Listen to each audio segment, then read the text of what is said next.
Bonsai pots. Paano nga pala gawin ito? Tara, samahan niyo ako.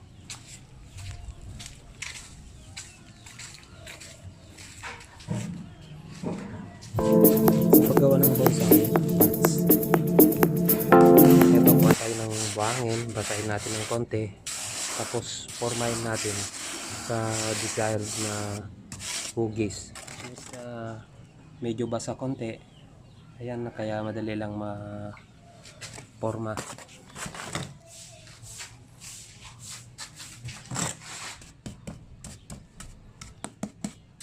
Ginagawa natin ito kasi ito na yung pinakahulmahan natin sa gagawin nating bonsai pots. Yan, pagkatapos nyan, bubuhusan natin ngayon ng purong semento. Ang ratio na ilalagay natin na buhangin sa semento ay 1:3, or halimbawa 1 kilo na semento, 3 kilo naman na buhangin, or 1 tabo na semento, 3 tabo na buhangin. 1:3. Depende na rin sa gagamitin nyo na panukat. Pero bago natin lalagyan yan, ito yung purong semento, hinaluan ng tubig. Yun ngayon ang ibubuhos natin dyan sa ibabaw na yun.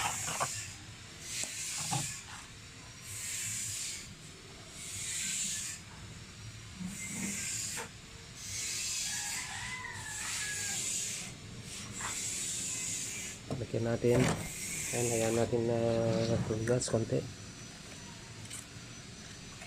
bago tayo maglagay ng mixture ng ganito, buhangin at saka semento. Ang tubig naman ilalagay natin, kontrolin natin baka masyadong basa, hindi pwede yun. Pag in-apply yun sa binuhos dun sa ibabaw ng hulmahan natin, tutulo lang, sayang. Pero kung nagkaganon man na nangyari yung ganon, lagyan lang natin ng additional na semento para kahit pa paano lumapot, tumigas ng konti. Haluin natin maigit. Kaya ako gumagawa ng bonsai pots kasi tinanong ko dun sa nakalaman, ang isang ganon 700, isang paso lang nila, so mahal. Gumawa na lang tayo. Ayan, maganda na, nahalo na maigi, i-apply na natin ngayon. Ang gagawin natin, lalagyan lang muna natin ng 1/2 inch yung thickness nya. Ayan, 1/2 inch, kontrolin natin.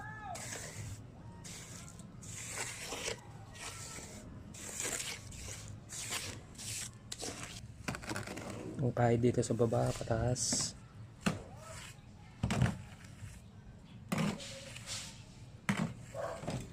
Lalagyan natin ng alambre. Ayan, libot.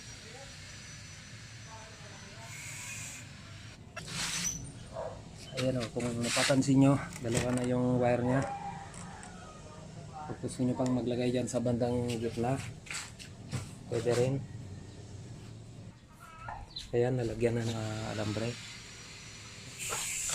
Kukontinue natin yung paglalagay ng additional na 1 inch na thickness ng semento. So ang nangyari, nakapagitna na ngayon yung alambre sa may 1 pulgada na mixture ng semento.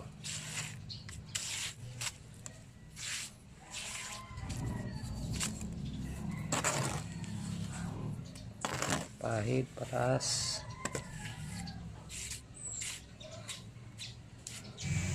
Ayan, nalagyan na lahat ng parte nito ng mixture ng semento sa buhangin. Tara, finish lang muna, tapos hagisan natin ng purong semento para madaling mag-dry. Saka natin magpapahid mamaya. Ayan, kita nyo, medyo pag-dry na siya.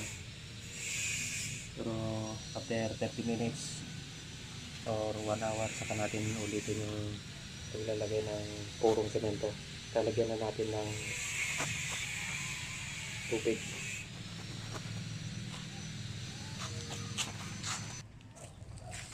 So 50 cm in diameter. Ang height nito is 10 inches. Ginawa ko lang ito kagabi. Ngayon dry na sila. Nilalagyan ko ng tubig para hindi mabigla. Tuloy natin kapag nag-dry na konti. Yan, makikita nyo. Sa gilid may mga natapon na semento. Pahid lang sa taas. Yan lang. Pwedeng ulitin.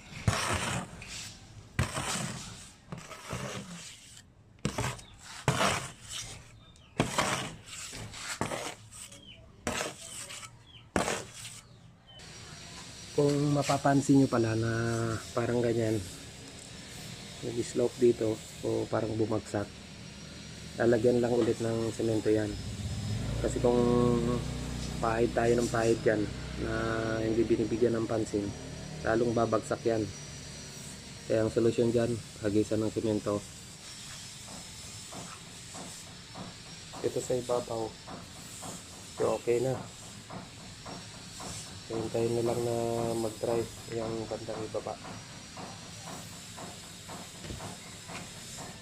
Kailangan lang ng tiyaga para hindi basa-basa babagtak yung gagawin natin na mixture.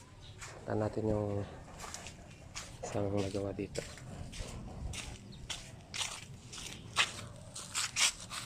Ito, kung mapapansin nyo, ito bago lang itong pagkalagay nito. Medyo matipis dito, pero dito makapal. So ang ginawa ko, naghalo ulit ako ng semento sa buhangin, tinapalan na dito sa bandang loob. Ganun na lang po yung remedy para hindi masayang. Ayan, after 12 hours of drying, lagyan sa gilid.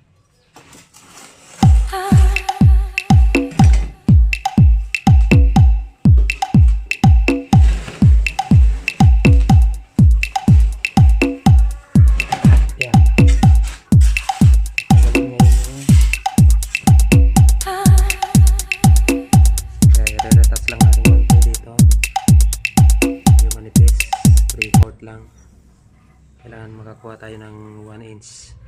Dito naman kung malaki, i-trim natin konti dyan. Ayan, pagkatapos linisan, ito na ngayon yung outcome nya. Isang magandang bonsai pots oblong.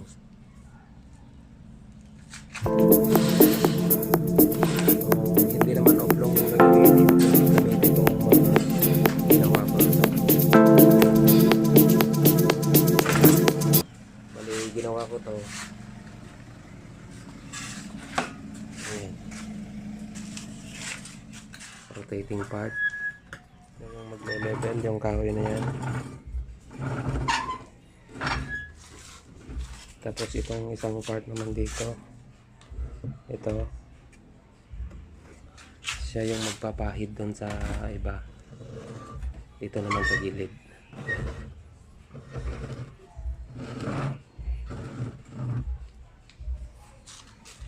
Pero since na oblong naman yung gagawin ko, kaya yun lang mo lang ginawa ko. Ito. Kung sino yung may gustong magkaroon ng ganito, mag-message lang sa akin at ibibigay ko yung mga measurements. Yan. Yung post niya, tapos yung dalawang arm niya diyan sa taas, tapos itong pinaka-base niya, saka yung holder nito. Yung bakal na yan, yung turning table niya.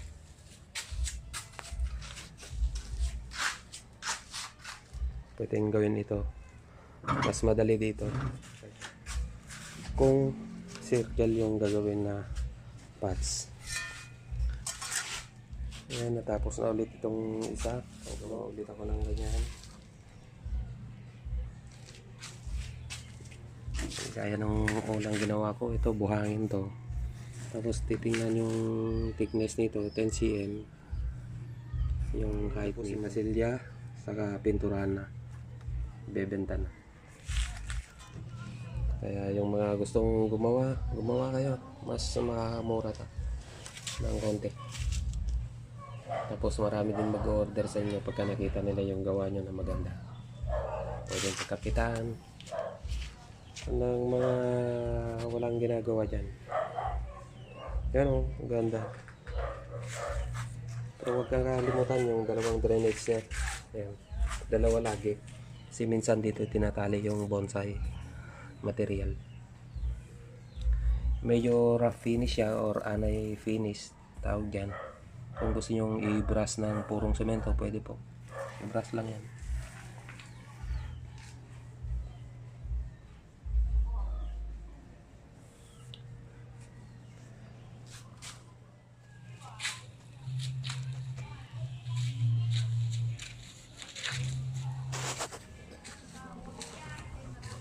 Kaya yung mga dinadry natin, pwede na nilang pick upin bukas para mabenta na.